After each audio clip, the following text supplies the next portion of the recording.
الرحيم. ألف لام را، تلك آيات الكتاب المبين. إنا أنزلناه قرآنا عربيا لعلكم تعقلون. نحن نقص عليك أحسن القصص بما أوحينا إليك هذا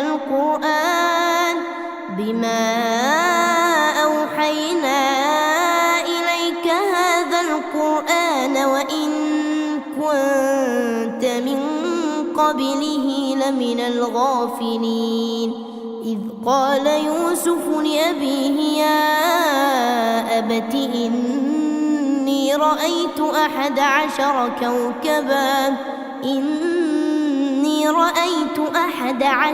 كوكبا والشمس والقمر رأيتهم لي ساجدين. قال يا بني لا تقصص رؤياك على إخوتك فيكيدوا لك كيدا إن الشيطان للإنسان عدو مبين.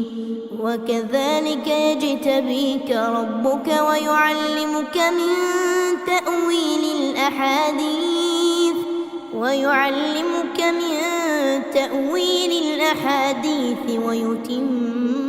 نعمته عليك وعلى آل يعقوب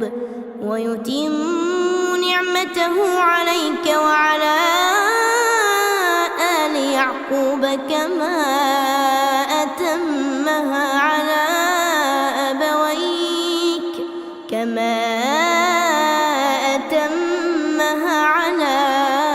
أبويك من قبل إبراهيم وإسحاق إن ربك عليم حكيم. لقد كان في يوسف وإخوته آيات للسائلين. إذ قالوا ليوسف وأخوه أحب إلى أبينا منا ونحن عصبة إن أبانا لفي ضلال مبين. اقتلوا يوسف أو اطرحوه أرضا يخل لكم وجه أبيكم وتكونوا من بعده قوما صالحين. قال قائل منهم لا تقتلوا يوسف وألقوه في غيابة الجب يلتقطه بعض السيارة إن كنتم فاعلين. قالوا يا أبانا ما لك لا تأمنا على يوسف وإنا له لناصحون. أرسله معنا غدا يرتع ويلعب وإنا له لحافظون. قال إني ليحزنني أن تذهبوا به وأخاف أن يأكله الذئب وأنتم عنه غافلون. قالوا لئن أكله الذئب ونحن عصبة إنا إذا لخاسرون. فلما ذهبوا به وأجمعوا أن يجعلوه في غيابة الجب وأوحينا إليه لتنبئنهم بأمرهم هذا وهم لا يشعرون. وجاءوا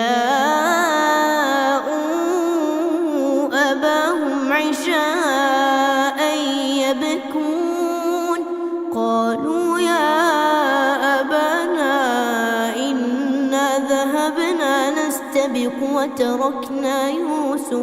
وتركنا يوسف عند متاعنا فأكله الذئب وما أنت بمؤمن لنا ولو كنا صادقين. وجاءوا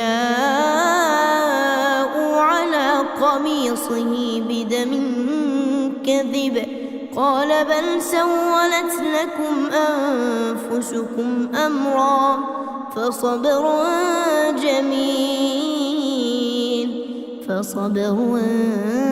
جميل والله المستعان على ما تصفون.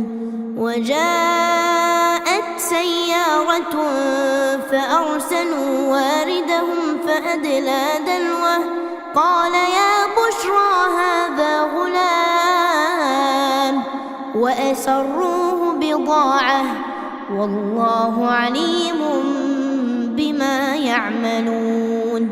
وشروه بثمن بخس دراهم معدودة وكانوا فيه من الزاهدين. وقال الذي اشتراه من مصر لامرأته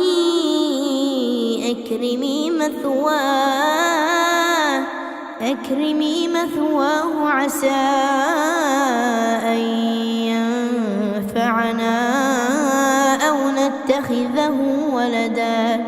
وكذلك مكنا ليوسف في الأرض ولنعلمه من تأويل الأحاديث والله غالب على أمره ولكن أكثر الناس لا يعلمون. ولما بلغ أشده آتيناه حكما وعلما وكذلك نجزي المحسنين. وراودته التي هو في بيتها عن نفسه وغلقت الأبواب وقالت هيت لك قال معاذ الله إنه ربي أحسن مثواي إنه لا يفلح الظالمون. ولقد همت به وهم بها لولا أن رأى برهان ربه كذلك لنصرف عنه السوء والفحشاء إنه من عبادنا المخلصين. واستبق الباب وقدت قميصه من دبر وألف يا سيدها لدى الباب قالت ما جزاء من أراد بأهلك سوءا إلا أن يسجن أو عذاب أليم. قال هي راودتني عن نفسي وشهد شاهد من أهلها إن كان قميصه قد من قبل فصدقت وهو من الكاذبين.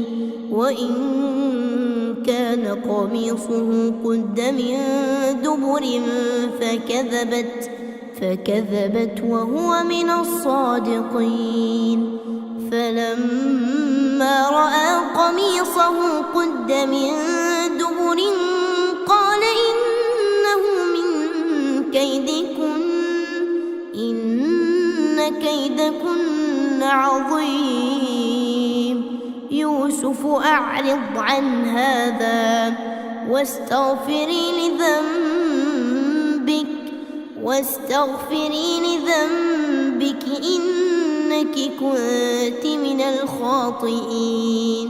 وقال نسوة في المدينة امرأة العزيز تراود فتاها عن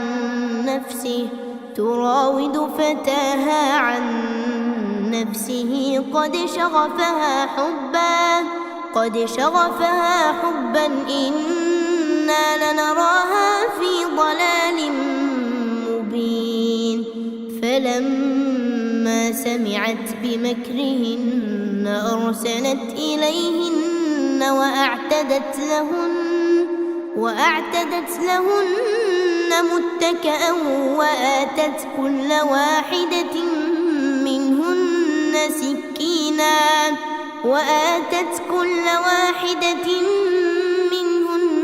سكينا وقالت اخرج عليهن فلما رأينه أكبرنه وقطعن أيديهن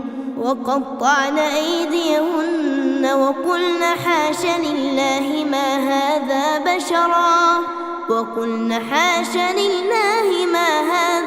بشرا إن هذا إلا ملك كريم. قالت فذلكن الذي لمتنني فيه ولقد راودته عن نفسه فاستعصم ولئن لم يفعل ما آمره ليسجنن وليكون من الصاغرين. قال رب السجن أحب إلي مما يدعونني إليه وإلا تصرف عني كيدهن أصب إليهن وأكن من الجاهلين. فاستجاب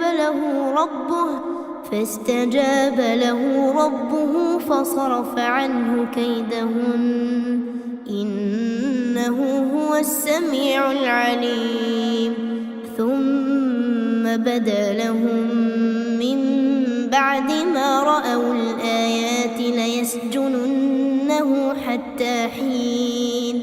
ودخل معه السجن فتيان قال أحدهما إني أراني أعصر خمرا وقال الآخر إني أراني أحمل فوق رأسي خبزا تأكل الطير منه نبئنا بتأويله إنا نراك من المحسنين. قال لا يأتيكما طعام ترزقانه إلا نبأتكما بتأويله قبل أن يأتيكما ذلكما مما علمني ربي إني تركت ملة قوم لا يؤمنون بالله وهم بالآخرة هم كافرون. واتبعت ملة آبائي إبراهيم وإسحاق ويعقوب ما كان لنا أن نشرك بالله من شيء ذلك من فضل الله علينا وعلى الناس ولكن أكثر الناس لا يشكرون. يا صاحبي السجن أأرباب متفرقون خير أم الله الواحد القهار. ما تعبدون من دونه إلا أسماء سميتموها أنتم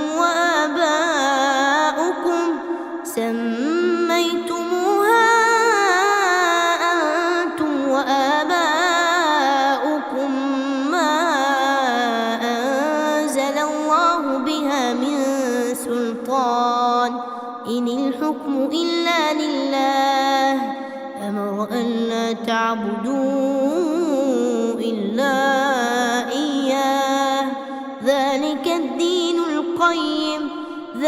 الدين القيم ولكن أكثر الناس لا يعلمون.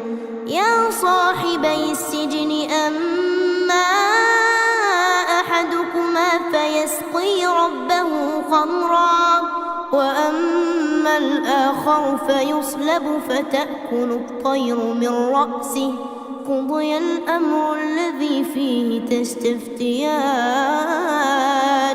وقال للذي ظن أنه ناج منهما اذكرني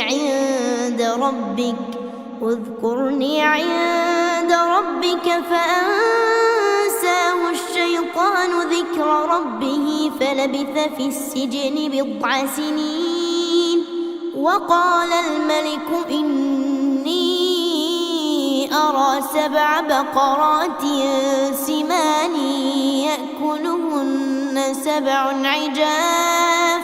يأكلهن 7 عجاف و7 سنبلات خضر وأخر يابسات يا أيها الملأ أفتوني في رؤياي إن كنتم للرؤيا تعبرون قالوا أضغاث أحلام وما نحن بتأويل الأحلام بعالمين وقال الذي نجا منهما وادكر بعد أمة أنا أنبئكم بتأويله فأرسلون يوسف أيها الصديق أفتنا في 7 بقرات سمان يأكلهن 7 عجاف و7 سنبلات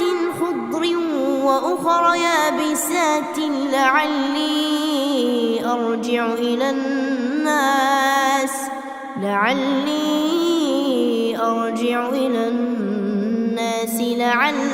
يعلمون قال تزرعون 7 سنين دأبا فما حصدتم فذروه في سنبله إلا قليلا مما تأكلون ثم يأتي من بعد ذلك 7 شداد يأكلن ما قدمتم لهن إلا قليلا مما تحصنون ثم يأتي من بعد ذلك عام فيه يغاث الناس وفيه يعصرون وقال الملك ائتوني به فلما جاءه الرسول قال ارجع إلى ربك فاسأله ما بال النسوة اللاتي قطعن أيديهن إن ربي بكيدهن عليم قال ما خطبكن إذ راوتن يوسف عن نفسه قلنا حاش لله ما علمنا عليه من سوء قالت امرأة العزيز الآن حصحص الحق أنا راودته عن نفسه وإنه لمن الصادقين ذلك ليعلم أني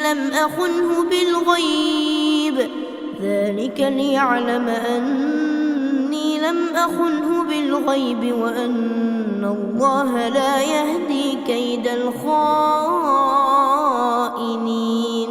وما أبرئ نفسي إن النفس لأمارة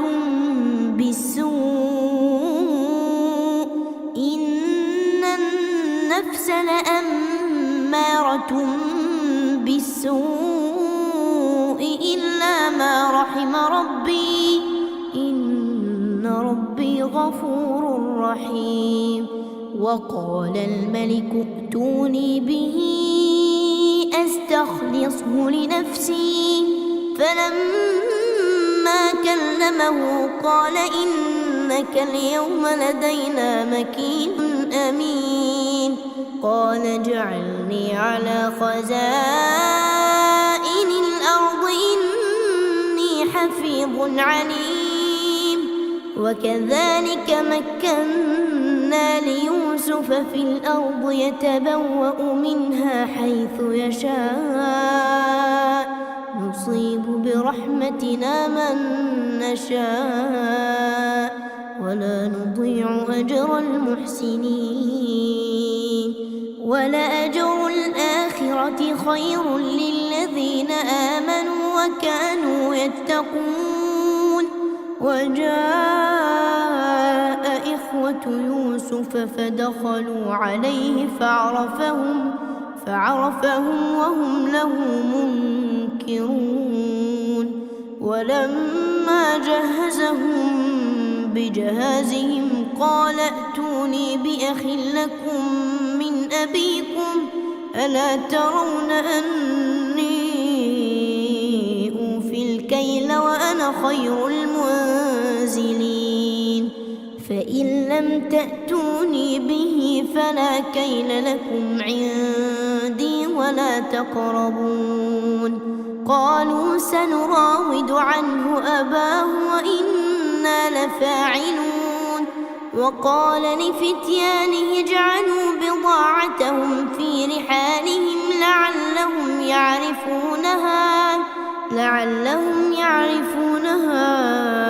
إذا انقلبوا إلى أهلهم لعلهم يرجعون فلما رجعوا إلى أبيهم قالوا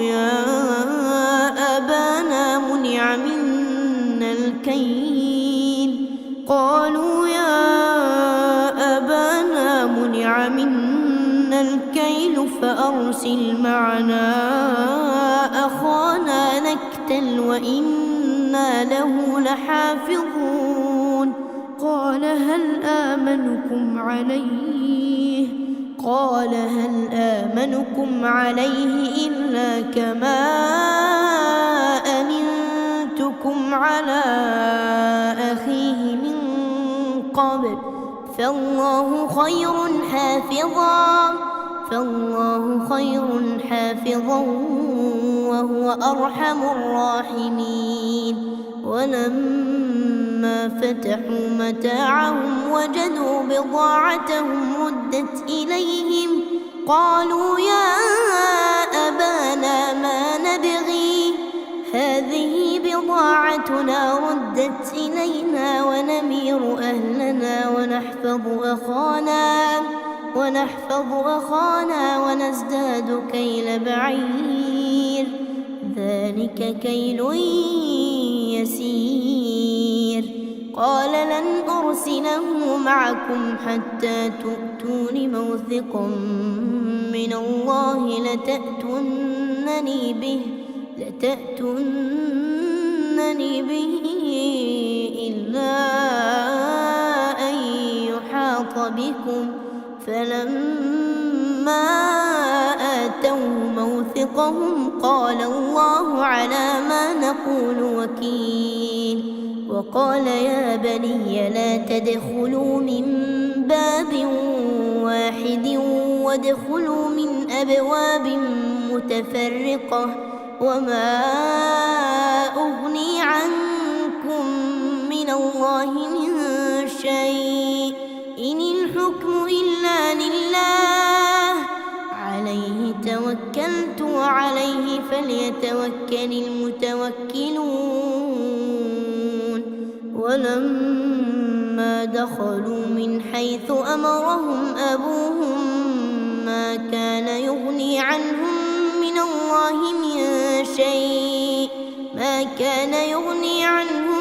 من الله من شيء إلا حاجة في نفس يعقوب قضاها وإنه لذو علم لما علمناه ولكن أكثر الناس لا يعلمون ولما دخلوا على يوسف آوى إليه أخاه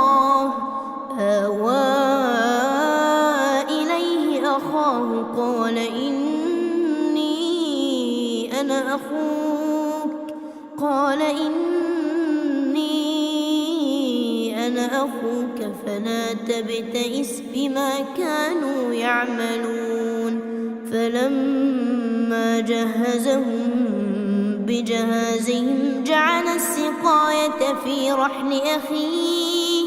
جعل السقاية في رحل أخيه ثم أذن مؤذن أيتها العير إنكم لسارقون قالوا وأقبلوا عليهم ماذا تفقدون قالوا نفقد صواع الملك ولمن جاء به حمل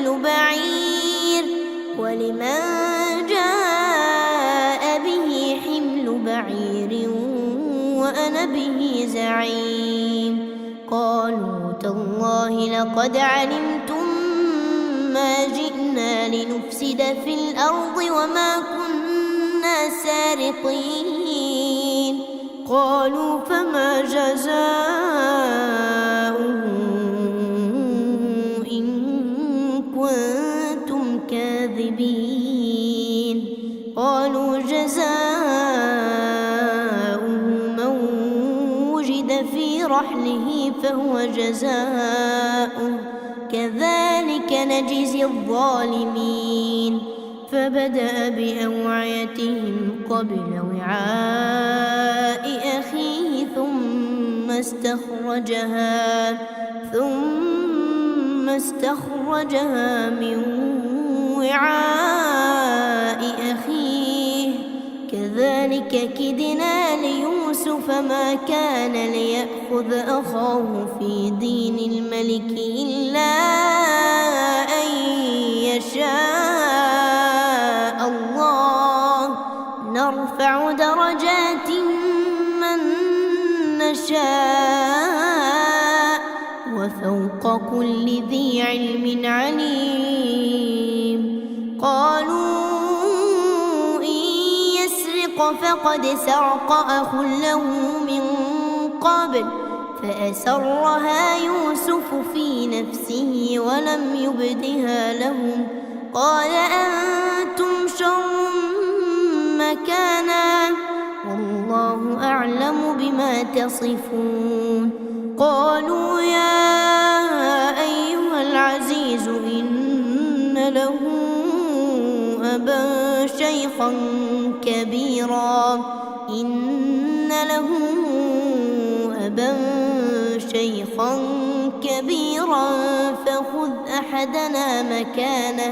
فخذ أحدنا مكانه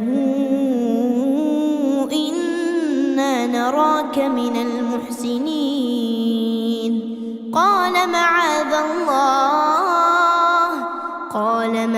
الله أن نأخذ إلا من وجدنا متاعنا عنده إنا إذا لظالمون فلما استيئسوا منه خلصوا نجيا قال كبيرهم ألم تعلموا أن أباكم قد أخذ عليكم موثقا من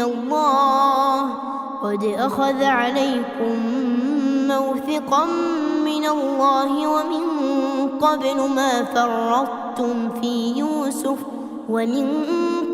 ما فرطتم في يوسف فلن أبرح الأرض حتى يأذن لي أبي أو يحكم الله لي وهو خير الحاكمين ارجعوا إلى أبيكم فقولوا يا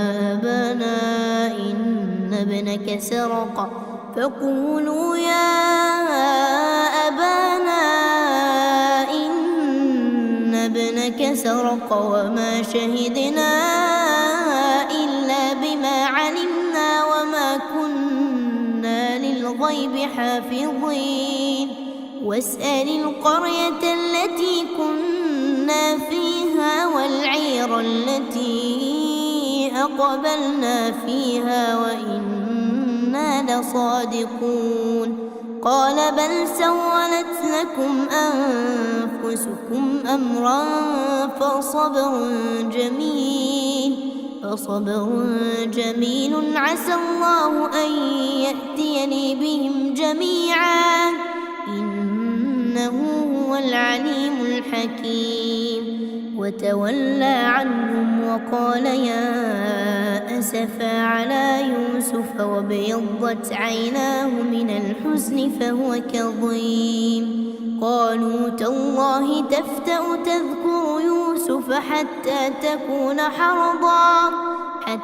تكون حرضا أو تكون من الهالكين. قال إنما أشكو بثي وحزني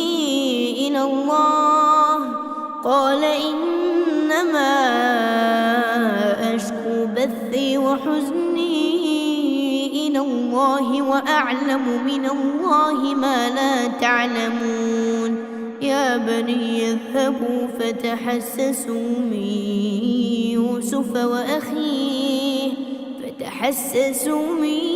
يوسف وأخيه ولا تيأسوا من روح الله إنه لا ييأس من روح الله إلا القوم الكافرون. فلما دخلوا عليه قالوا يا أيها العزيز مسنا وأهلنا الضر وجئنا ببضاعة مزجاة فأوف لنا الكيل وتصدق علينا إن الله يجزي المتصدقين. قال هل علمتم ما فعلتم بيوسف وأخيه إذ أنتم جاهلون؟ قالوا أئنك لأنت يوسف؟ قال أنا يوسف وهذا أخي قد من الله علينا إنه من يتق ويصبر فإن الله لا يضيع أجر المحسنين. قالوا تالله لقد آثرك الله علينا وإن كنا لخاطئين. قال لا تثريب عليكم اليوم يغفر الله لكم وهو أرحم الراحمين.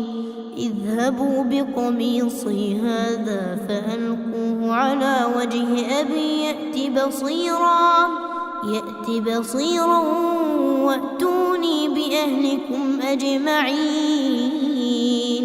ولما فصلت العير قال أبوهم إني لأجد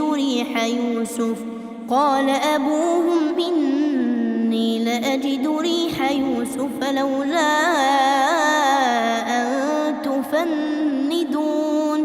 قالوا تالله إنك لفي ضلالك القديم. فلما أن جاء البشير ألقاه على وجهه فارتد بصيرا. قال ألم أقل لكم إني أعلم من الله ما لا تعلمون؟ قالوا يا أبانا استغفر لنا ذنوبنا إنا كنا خاطئين. قال سوف أستغفر لكم ربي إنه هو الغفور الرحيم. فلما دخلوا على يوسف آوى إليه أبويه وقال ادخلوا مصر إن شاء الله آمنين. ورفع أبويه على العرش وخروا له سجدا وقال يا أبت هذا تأويل رؤياي من قبل قد جعلها ربي حقا وقد أحسن بي إذ أخرجني من السجن وجاء بكم من البدو من بعد أن نزغ الشيطان بيني وبين إخوتي إن ربي لطيف لما يشاء إنه هو العليم الحكيم رب قد آتيتني من الملك وعلمتني من تأويل الأحاديث فاطر السماوات والأرض أنت ولي في الدنيا والآخرة توفني مسلما وألحقني بالصالحين ذلك من أنباء الغيب نوحيه إليك وما كنت لديهم إذ أجمعوا أمرهم وهم يمكرون وما أكثر الناس ولو حرصت بمؤمنين وما تسألهم عليه من أجر إن هو إلا ذكر للعالمين وكأين من آية في السماوات والأرض يمرون عليها وهم عنها معرضون وما يؤمن أكثرهم بالله إلا وهم مشركون أفأمنوا أن تأتيهم غاشية من عذاب الله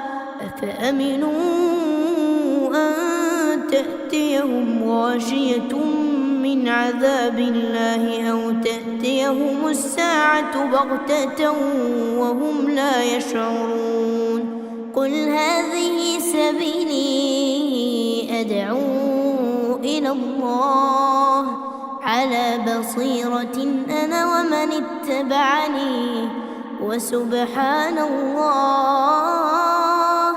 وسبحان الله وما أنا من المشركين وما أرسلنا من قبلك إلا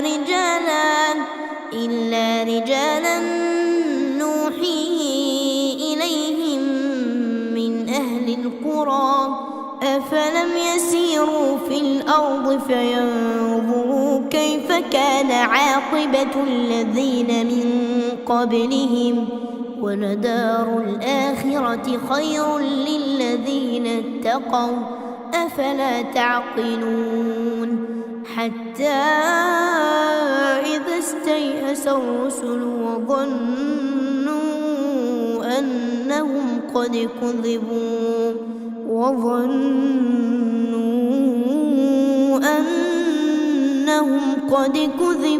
جاءهم نصرنا فنجي من نشاء ولا يرد بأسنا عن القوم المجرمين لقد كان في قصصهم عبرة لأولي الألباب ما كان حديثا يفترى ولكن تصديق الذي